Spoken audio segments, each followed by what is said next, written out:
I think when I think about God's renewing work, I think about Tim Schultz, a young construction project manager out in Fresno, California. He, being in the construction industry, he knows that there's a lot of waste materials that are produced at a construction site. So he started a little thing on the side where he's training homeless guys how to take these leftover building materials and recycle them and make them into furniture. It's a wonderful example of participating in God's restorative work. Well, I want to close now with 3 stories that I think provide some wonderful kind of 3D kind of illustration of the things we've been talking about. My first story is about a couple of Christian executives who are in a company where I think they have done some amazing things to advance that kingdom foretaste of health and wholeness. Again, if we look at some of the preview passages like Isaiah 35:6, which says the lame are going to leap like a deer, we know that one of the marks of the new heaven and the new earth is that there will be no more sickness, there'll be no more blindness, there'll be no more lameness. So we are called to participate in helping people have more of a foretaste of health and wholeness. So what these executives did, they work in a company that's located in Indiana. It's called Hillenbrand, and it's a light manufacturing industry. And they were concerned about a couple of things. One, they had a lot of worker absenteeism, a lot of sick days and the like. And they also, like many businesses, were facing really soaring healthcare costs.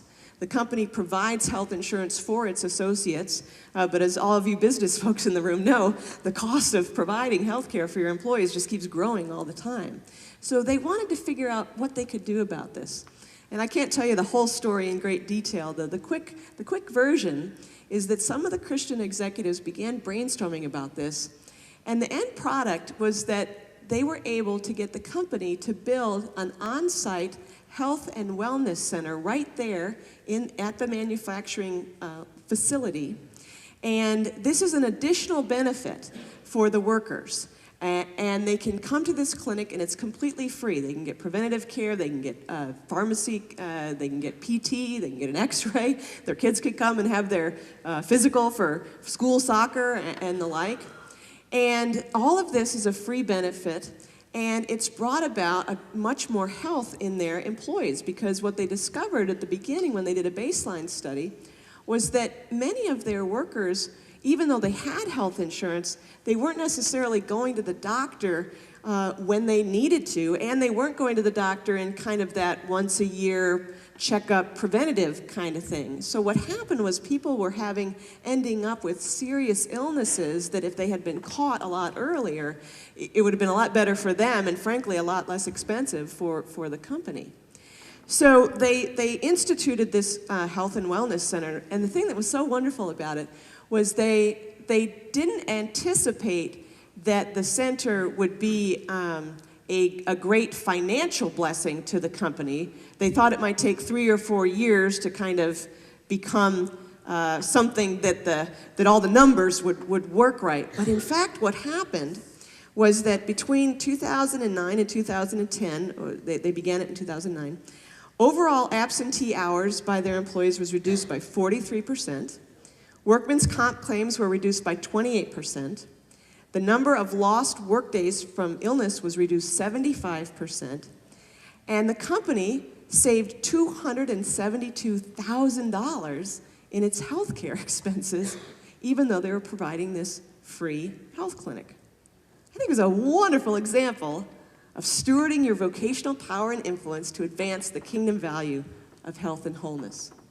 Let me tell you a little bit about this woman who's another just amazing person. That was so fun to write my book. I just talked to all these completely amazing people.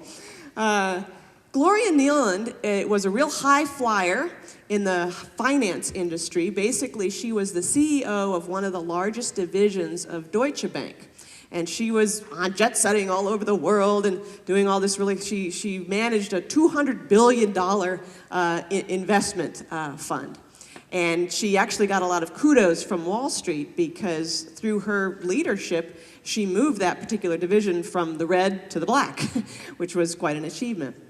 Well, a few years back, Gloria decided to take a little bit of a sabbatical, think a little bit more about how she was working and how the Lord wanted her to work. And she decided that what she wanted to do was start a new company. So Gloria has founded a new social impact investment firm called TriLink Global. And the basic vision of it is to get middle-class investors in our country to invest in a social impact fund that will loan money to small and medium-sized business people in the developing world. Basically, if you want to kind of get into this totally cool thing called social impact investing, usually you have to be really, really rich because you have to spend like $500,000 to get into the fund. So all the little people like me that might want to invest like $3,000, you know, we don't get to play in that space. Well, what she's doing, she's saying, no, let's create some retail investments. Let's let middle-class people invest $5,000, $6,000 in our fund. And then similarly in the developing world, you can get capital. If you're really, really big, you can get some capital. Or if you're really, really tiny, you can get some capital because we have all this micro-enterprise type stuff. But if you're kind of becoming the bourgeoisie that's going to form the middle class, the small and medium-sized business owners in those countries, you don't have much access to capital. So Gloria's vision is to raise capital from the middle class here and grow the middle class abroad. Now you'll notice that the kingdom value, kingdom foretaste that I mentioned was peace. Well, the reason for that is that there's some pretty interesting research that shows that basically when a country can create more of a stable middle class, it becomes a more peaceful country. It has less internal conflict, and it's much less likely to be an international aggressor. So here's a woman that's using her amazing financial brain and all of her contacts. I mean, basically within 6 months, she was able to raise $200 million for her new firm, mostly because she had a huge Rolodex, right? So she's stewarding her influence in such a powerful way. My final story is about another guy that's sort of a hero in my book. His name is Perry Bigelow. Perry is from Chicago, suburban Chicago. And he's a home builder. He owns Bigelow Homes, and they both design neighborhoods, subdivisions, and then also build the homes that are in the subdivisions. And Perry is just an amazing guy. He's been at this for 3 or 4 decades. And what he told me when I went to Chicago and interviewed him was that he had been so captured by the preview passage that's in Zechariah 8 that talks about the time when the old people will be sort of sitting out on their porches, talking to each other in the street, the children will be playing safely in the streets. And he says, you know, my work is that I build neighborhoods. And I want to build neighborhoods like that. I want to build those kind of neighborhoods. And so he does it in some really neat ways. He puts big porches on everybody's house. He puts big windows in everybody's house. He makes the sidewalks really, really wide. He puts a lot of common green space, little fountains and little gardens and everything, so that it just sort of creates a spontaneous, interactive atmosphere within his communities, instead of sort of kowtowing to the American idol of sort of hyper-privacy. So he's building that sort of a community. He also really cares about creation care. He says, you know, I think the Bible takes really seriously the principle of sustainability. You know what he's been able to do? They've been able to invent these different green building processes such that a Perry Bigelow home, they will guarantee that your heating bill will not be over $400 a year in Chicago. Pretty amazing. But the other thing that Perry does that I've noted on the screen here is this notion of economic flourishing. Now, I do this with a bit of trepidation because I'm not a business person and I'm not a real estate developer. So all the real estate developers out there, be gentle with me. This is going to be oversimplified. But one of the things that Perry has done is not only think about his product, and I've been talking to you about his home product and his neighborhood product and how he thinks about those in theological terms. The other thing Perry does is he thinks about how his industry sort of interacts within the city. And how can he be the kind of business person who basically benefits the common good of his jurisdiction? Here's how he does it. He says, I pursue an alternative model to the traditional sort of suburban development. Okay, here we go. Oversimplified. In a traditional development, let's say you have a 500-acre parcel of land and you're going to make a little subdivision out of it. Typically, you'll put about 300 houses on that acreage, and all the houses will be relatively in the same square footage, relatively in the same price range. They're all pretty big, and they're all on pretty big lots. Well, what Perry does is he takes the same amount of land mass, but he'll put 400 homes on that. Some of them will be big houses for families. Some of them will be little lofts for single people. Some of them will be little ranch homes for empty nesters and elderly people. Some of them will be real high-end condos for all the yuppies. It's a real diverse sort of compact development. And here's how it blesses the jurisdiction, in two ways.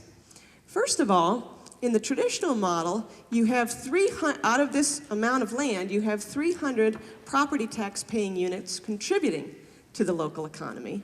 In Perry's, you have 400 units contributing to the local economy. In the traditional model, you have a higher percentage of school children in that place because most of the people that buy 3,000 square foot homes on 1 acre lots are families with kids. And so there's a lot of kids that are sort of becoming a drain on the schools or the parks or whatever. But in Perry's development, the proportion, the number of children in the neighborhood is going to be less. So you're generating more revenue and having less of an impact on the services. And I can tell you, all the city managers, man, they're eating it up. Ooh, we like this idea. This is pretty amazing. So those are my 3 stories of folks that are doing, I think, really amazing things. And I look forward to interacting, with you again throughout the day on these different things. One last comment, and that is that we think about our work to connect it to what God is doing in the world, that providential work, that restraining of corruption work, that redemptive and renewing work. We connect to that work, and that gives us a sense of high calling. The other thing that's really amazing, and that I think adds a lot of fire in the belly for thinking about our vocations, is the fact that our work lasts. And this is mysterious. This is theologically very deep and rich. Really super smart people like N.T. Wright write about it, and I read it. Have to read the same paragraph 12 times, trying to understand what he's really talking. Miroslav Volf, and got to read that about 30 times, the same paragraph, trying to figure that one out. But the point is that they talk about the fact that because we believe that heaven is going to come down to earth, because the eschaton is not about us all flitting away to hang out in a disembodied universe, souls flitting around playing harps and all that stuff, because the new heaven and the new earth is going to be earthy, somehow our work lasts. One of those preview passages, one of the ones from Isaiah, and then it's kind of repeated in Revelation, talks about the kings of the earth bringing their splendor into the New Jerusalem. Now that's a pretty amazing thing. I mean, the New Jerusalem, it's kind of like paradise, right? It's pretty much perfect, right? Like God made it. Does it really need anything added to it? I don't think so. But God wants to bless us. God wants to say, bring me all that culture, bring me all that art, bring me everything that we have given our lives here to. By participating in the work that God is doing in the world. There will be a judgment, there will be a fire, some of that stuff will burn up, but some of our work will really have some durability.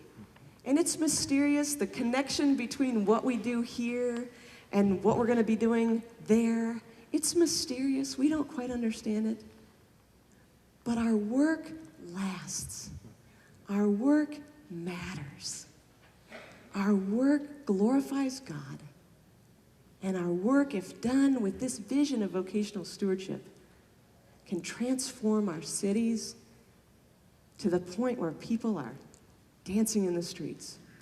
I interviewed some of those Hill and Brand employees, and they were dancing. I interviewed some of the people that lived in the homes that Perry Bigelow and the community that he built. They were dancing. That's what we can do in our work.